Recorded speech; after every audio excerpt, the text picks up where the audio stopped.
une bonne note, c'est nos bébêtes. Ailleurs, les gens ont des poneys ou des perroquets. Nous, on a des dragons. Eh bien, salut à tous mes amis dragonniers et bienvenue pour ce 20e documentaire dragon. Et oui, c'est déjà le 20e documentaire de la liste. Ça commence à être long, l'air de rien, mais je vous rassure, il y a encore beaucoup de dragons restants, alors cette série est loin d'être terminée. Voici donc à présent les résultats pour le sondage de cet épisode. C'était plutôt serré cette fois-ci à vrai dire. Par contre, le pauvre tronçonnator, sérieux, ça fait au moins 5 ou 6 épisodes d'affilée qu'il finit deuxième au sondage. J'ai pitié de lui franchement. Enfin, c'est avant tout vous qui décidez. Et c'est pourquoi un nouveau sondage est déjà disponible dès maintenant dans la description de cette vidéo. J'espère que vous serez toujours aussi nombreux à y participer, car on a vraiment battu tous les records lors de ce dernier sondage, avec plus de 1600 participations. Alors un immense merci. C'est ça aussi que j'adore sur la chaîne, c'est l'interaction qui est générée avec vous. Et croyez-moi, j'ai vraiment prévu de nombreux projets dans le futur qui demandera beaucoup d'interaction avec vous et pour que vous puissiez participer avec moi aux vidéos. Bien, à présent, c'est parti pour votre petit documentaire du jour.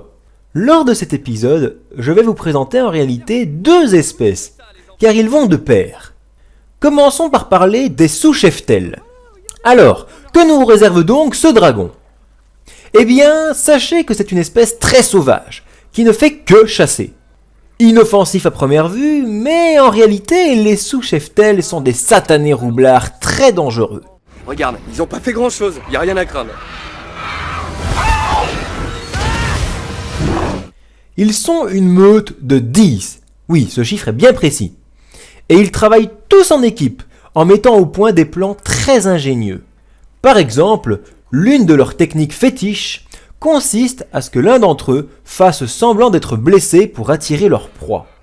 Une fois leur cible près du dragon qui est entre guillemets blessé, les autres sortent de leur cachette pour venir l'attaquer.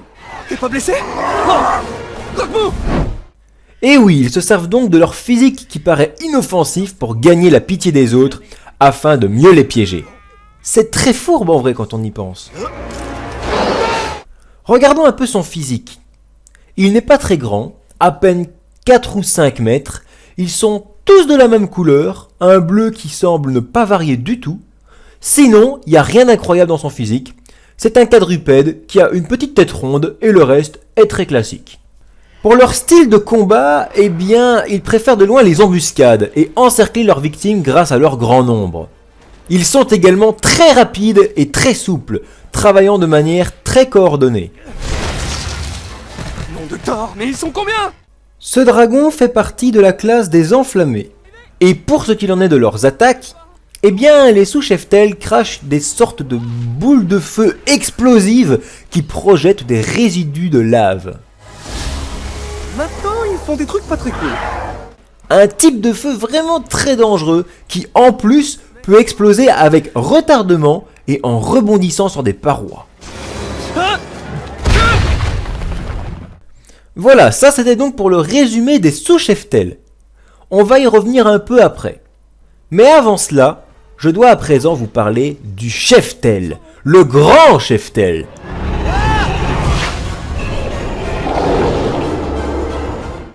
Et oui, ce dernier est beaucoup plus grand, atteignant au moins entre 20 et 25 mètres de long. Cependant, son physique est assez similaire au sous-cheftail, à l'exception de 2-3 petites parties de son corps qui ont des formes légèrement différentes. Sauf qu'il est de couleur verte et non bleue. En fait, le cheftail est un peu comme l'alpha des sous-cheftails. C'est lui qui les commande et c'est justement pour lui que les sous-cheftails travaillent en chassant. Donc, cela ne sert absolument à rien d'essayer de sympathiser avec un sous-cheftail, car son unique but est de vous livrer au cheftail. Depuis le début, ils essayaient de nous mettre dans les griffes du gros modèle.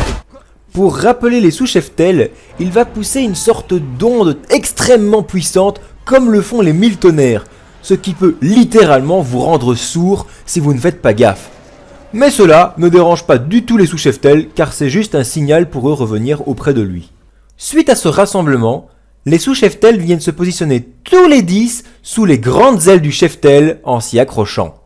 Et c'est d'ailleurs de là que vient leur nom. Il faut bien leur donner un nom à ces bestioles, non? Ok, alors, qu'est-ce qu'ils font? C'est des dragons qui suivent leur chef sous son aile et... J'ai trouvé, je sais, un cheftail et des sous-cheftails. Ouais, j'avoue, Harold s'est pas trop cassé le cul cette fois pour trouver un nom. Et suite donc à ce positionnement sous ses ailes, le cheftail devient comme un véritable avion militaire avec plein de lance-missiles accrochés à ses ailes qui bombardent sa cible.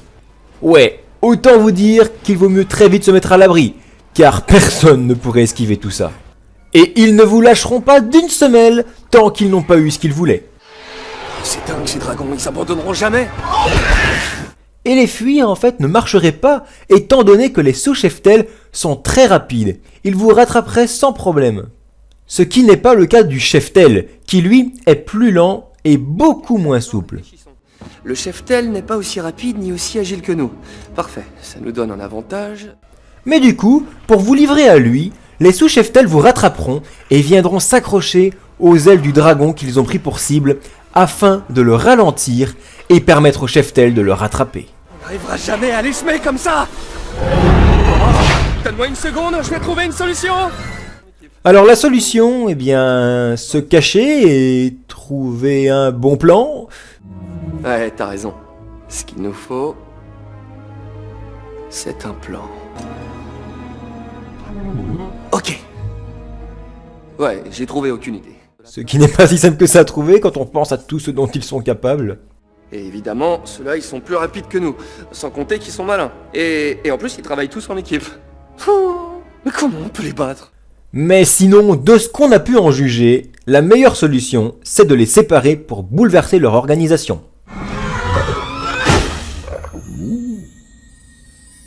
Voilà. Ouais. Croque-mou, t'es un vrai génie. Suite à quoi, vous pourrez plus facilement les maîtriser pour les tenir éloignés du grand cheftail. Et ce dernier étant plus lent et moins agile, on peut donc finalement jouer sur ça pour courir à sa perte et s'en débarrasser. Donc pour conclure, je le rappelle, ce dragon n'est pas possible à dresser, et surtout, n'ayez pas pitié des sous-cheftails. Salut mon petit père. Ça va aller, peu importe ce qui t'est arrivé, c'est fini, on est là pour t'aider. Car c'est ce qu'ils veulent, pour ensuite vous prendre en traître. Restez bien loin d'eux et laissez-les faire leur vie de leur côté. Voilà, c'est la fin de cet épisode, j'espère que ça vous a plu. Comme d'habitude, n'oubliez pas d'aller participer au sondage qui se trouve dans la description pour choisir le dragon du prochain documentaire. Aussi, petite annonce que j'ai à vous faire, c'est que je vais essayer prochainement de vous refaire des musiques en Noteblock Minecraft pour reproduire les musiques de Dragon 3. Tout comme je l'avais fait à l'époque, rappelez-vous, avec les musiques des 2 premiers films. Je vous invite d'ailleurs à aller voir ces vidéos si vous ne les avez pas vues. Et sachez donc que, maintenant qu'on a Dragon 3 en plus, je vais donc pouvoir refaire également quelques musiques de Dragon 3 en Noteblock Minecraft. Voilà! Sur ce, encore un immense merci pour tout votre soutien, pour l'évolution de la chaîne et tout ce qui s'ensuit. On trace progressivement notre route vers les 10 000 abonnés. C'est un truc de dingue! N'oubliez pas que vous pouvez aussi venir me rejoindre sur mon autre chaîne YouTube Benoît Gaming, le lien est aussi en description, car en plus cette chaîne est sur le point d'atteindre les 1000 abonnés de son côté, ce qui est aussi un très gros palier pour la chaîne. Allez sur ce, je vous dis donc à très bientôt pour de nouvelles vidéos, bye bye les amis. Oh non, j'étais pas inquiet. Non, je savais que tu maîtrisais la situation. Ok, d'accord, j'avoue, j'étais un peu inquiet. Allez, on rentre chez nous mon grand.